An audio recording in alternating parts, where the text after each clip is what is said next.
दोस्तों RBI grade B 2026 notification का unexpectedly आना, कट ऑफ डेट का 1 अप्रैल होना और साथ ही साथ वैकेंसीज का सिर्फ 40 रह जाना, इसकी वजह से बहुत सारे आरबीआई एस्पिरेंट्स को एक चोट पहुंची, एक धक्का लगा, एक सेटबैक आया, जिसकी वजह से बहुत सारे आरबीआई एस्पिरेंट्स ने डिसाइड किया कि वो इस साल पेपर नहीं देंगे और बहुत सारे आरबीआई एस्पिरेंट्स ऐसे थे जो कि एलिजिबिलिटी क्राइटेरिया से ही बाहर हो गए। बिकॉज अप्रैल मई में हमारे देश में सेमेस्टर एग्जाम्स होते हैं, जून में सबका फाइनल रिजल्ट आ जाता है। सो एवरीवन वाज एक्सपेक्टिंग कि जून में नोटिफिकेशन आएगा, then we will prepare accordingly and we will be eligible for this particular examination. So बहुत सारी जनता ऐसी है जो कि इस वजह से बाहर हो गई। आज की वीडियो में दोस्तों मैं उन लोगों के बारे में बात नहीं करूंगा who are targeting the RBI 2026 examination, because मैंने ऑलरेडी बहुत चीज़ें आप लोगों को दे रहा हूं मैं, और हम माधव सर दे रहे हैं, हम मिलके दे ही रहे हैं। हमने स्ट्रैटेजी दे दी आपको, हमने टाइम टेबल दे दिया आपको, हमने आपको रिवीजन क्लासेस दे दी, हमने आपको क्रैश कोर्स दे दिया। Everything is being provided and delivered. Today I want to talk to all of them who are feeling kind of lost, ठीक है, जो कि किसी ना किसी तरीके से लॉस्ट फील कर रहे हैं because of all these unexpected circumstances. तो दोस्तों मेरे पास सिर्फ 2-3 बातें हैं करने के लिए, ठीक है। पहली बात तो ये है कि अगर आप इनएलिजिबल हैं एग्जाम के लिए तब तो बात ही खत्म। पहले मैं उन लोगों से बात करूंगा जो कि अभी एलिजिबल थे, but because of these unexpected circumstances उन्होंने सोचा कि नहीं हम अगले साल का पेपर देंगे, ठीक है।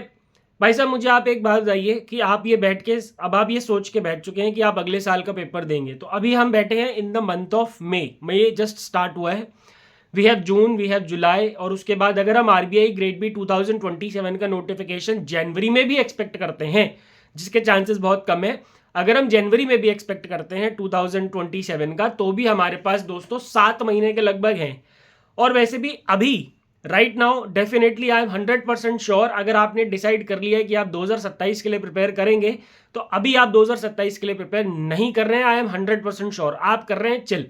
चाहे आप वर्किंग एस्पिरेंट हैं, चाहे आप नॉन वर्किंग एस्पिरेंट हैं। वर्किंग एस्पिरेंट को तो ये लगता है कि यार मेरे पास तो टाइम ही नहीं है, लेकिन जब नोटिफिकेशन आता है तो फिर ये टाइम नहीं होने का डंका वो बजाते रहते हैं, और मुझे 100% पता है कि वो अभी भी नहीं पढ़ रहे होंगे। तो मेरी सजेशन दोस्तों आप लोगों के लिए ये है कि rather than wasting this whole year, पूरा 2026 वेस्ट करने की बजाय आप एक दूसरे एग्जाम को टारगेट कर सकते हो। और जो दूसरा एग्जाम है जिसके बारे में मैं बात कर रहा हूं वो है नबार्ड ग्रेड ए, ठीक है। नबार्ड ग्रेड ए को टारगेट कर सकते हो आप, और मैं ये इसलिए बोल रहा हूं नबार्ड ग्रेड ए क्योंकि उसका जो सिलेबस है वो कंपैरेटिवली ईजियर है बाकी रेगुलेटरी बॉडीज एग्जामिनेशन से, ठीक है, और वो डुएबल भी है, ठीक है। नबार्ड के बारे में मैं आपको डिटेल में बाद में बताऊंगा, आज जस्ट मैं आपको सजेस्ट कर रहा हूं कि इन द गिवन टाइम, देखो अगर हम देखें कि नबार्ड का नोटिफिकेशन कब आएगा, तो नबार्ड का नोटिफिकेशन दोस्तों हो सकता है जुलाई अगस्त में आ जाए। तो अगर जुलाई अगस्त में नोटिफिकेशन आएगा, तो अगर अगले 2-3 महीने, in the next 2-3 months my dear friends, if you would prepare for the NABARD grade examination, तो definitely I believe you will be able to, at least आपके दिमाग में ये चिंता नहीं रहेगी, या फिर ये फोमो नहीं रहेगा, या फिर ये गिल्ट या रिग्रेट नहीं रहेगा कि यार मेरा ये वाला पूरा साल वेस्ट हो गया, है ना। तो ये लॉजिकल भी है और मुझे लगता है कि डुएबल भी है। अब नबार्ड में आपको एक्स्ट्रा एक ही सब्जेक्ट करना होता है, एआरडी, जो कि मेरी बात मानो वो इतना ज़्यादा डिफिकल्ट नहीं होता है, ठीक है। उसके बारे में अलग से बात करेंगे। तो मेरा ये मानना है दोस्तों कि रादर देन सिटिंग आइडल, चाहे आप नबार्ड नहीं करना चाहते तो आप किसी बैंकिंग एग्जाम के लिए तैयारी कर लो भाई, बैंकिंग एग्जाम के लिए तैयारी कर लो। अभी we have all these examinations lined up, you know, SBI PO, SBI clerk, IBPS PO, IBPS clerk, उसके अलावा इंश्योरेंस के भी एग्जाम पिछले साल तो बहुत आए थे, इस साल भी अगर आ गए तो बेसिकली दोस्तों ऐसा नहीं है दैट आरबीआई जो है, मैं ये नहीं कह रहा कि आरबीआई आपको छोड़ देना चाहिए। RBI is your dream job, definitely you should pursue that dream, लेकिन अभी टाइम मत वेस्ट करो यार, ये सोच के कि अब तो हम 2027 के लिए पढ़ना है, तो अभी से थोड़ी ना पढ़ना है, हम पढ़ेंगे आराम से, कोई जल्दी नहीं है हमें तो, ठीक है। अब दूसरे दोस्तों उन लोगों की बात करते हैं जो कि इस साल आरबीआई के 1 अप्रैल कट ऑफ होने की वजह से, कट ऑफ डेट होने की वजह से वो इनएलिजिबल रह गए।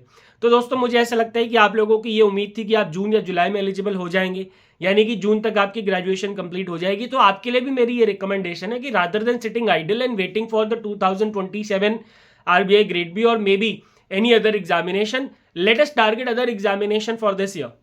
इस साल के दूसरे एग्जामिनेशन को टारगेट करो, और अगर आपके अंदर बिल्कुल रेगुलेटरी बॉडीज में ही जाने का कीड़ा है तो नबार्ड ग्रेड ए को टारगेट करो, ठीक है। It is not as difficult as RBI, but obviously ये इतना भी आसान नहीं है कि आप गए और मुंह उठा के आपने पेपर दे दिया और पास हो गए। इतना भी आसान नहीं है, क्योंकि नाबार्ड में भी कंपटीशन अच्छा खासा है। और नाबार्ड में कंपटीशन इसलिए भी अच्छा खासा है क्योंकि वहाँ पे जो ARD है वो बहुत बड़ा डिफरेंस क्रिएट करता है। जिसने ARD अच्छे से क्रिएट करी हुई होती है वही उसको क्रैक कर सकता है। इसी तरीके से और भी एग्जाम्स हैं, SBI PO है, बैंक IBPS PO है, SBI क्लर्क है, IBPS क्लर्क है, RRB PO है, RRB क्लर्क है। ये सारे एग्जाम्स दो ना भाई जाके, ये सारे एग्जाम्स दो जाके। तो कहने का मतलब ये है दोस्तों, मेरा जो आज इस वीडियो को बनाने का मकसद था वो सिर्फ और सिर्फ ये था कि आप लोग अपना टाइम मत वेस्ट करो, ठीक है। और मेरे को पता है कि जितने भी लोगों ने डिसाइड किया ना कि अब तो मैं 2027 दूंगा, अभी मैं आज से 2027 की प्रिपरेशन करूंगा, तो वो कर ही नहीं रहे होंगे। And this is not a problem with any particular person, this is the problem with the entire race of human being. जब तक हमारे सर पे डंडा नहीं होता तब तक हम काम नहीं करते।